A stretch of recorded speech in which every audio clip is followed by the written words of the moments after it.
Mineral dust can travel thousands of miles where it interacts throughout the Earth system. In our case, we're going to study how that mineral dust heats or cools planet Earth. Currently, we aren't sure whether mineral dust heats the planet or cools the planet.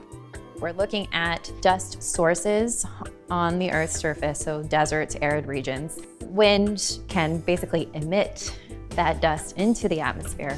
And so we are very interested in knowing what it is, and depending on what it is, it'll tell us whether or not it is warming or cooling our environment.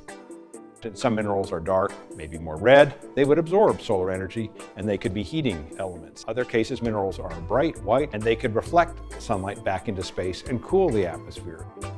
And these desert dust plumes, once they get into the atmosphere, they are not small. If you look at some of the satellite imagery, you can see these huge desert dust plumes, larger than Spain, for example, coming across the North Atlantic. So this is an important impact potentially on climate change looking into the future. As more lands become dust-forming regions, as they become desertified, we'll want to understand how those changes will affect our climate in the future.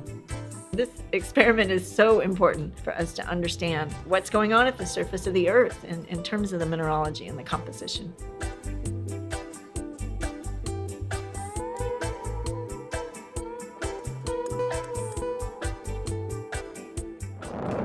First, we're launched on a resupply service vehicle to the International Space Station. And once we're on the ISS, we would attach to the exterior of the space station. And I can't imagine a better platform than the International Space Station to measure Earth science.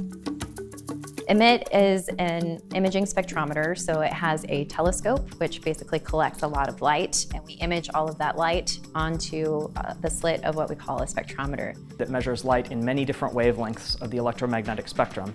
Our eyes see 3 wavelengths, red, green, and blue, but EMIT sees in hundreds of wavelengths out into the infrared. They give us signatures like fingerprints. As we're traveling on the ISS, looking down at Earth, focusing on the spectral characteristics of minerals that are on the Earth. And so the imaging spectrometer allows us to detect those spectral signatures that tell us what type of mineral they're actually looking at. This is setting a new benchmark for the quality of this class of instrumentation. This is just extraordinary. It's really a convergence of state-of-the-art technology and state-of-the-art science so that we better understand the climate system and how it's responding to humans.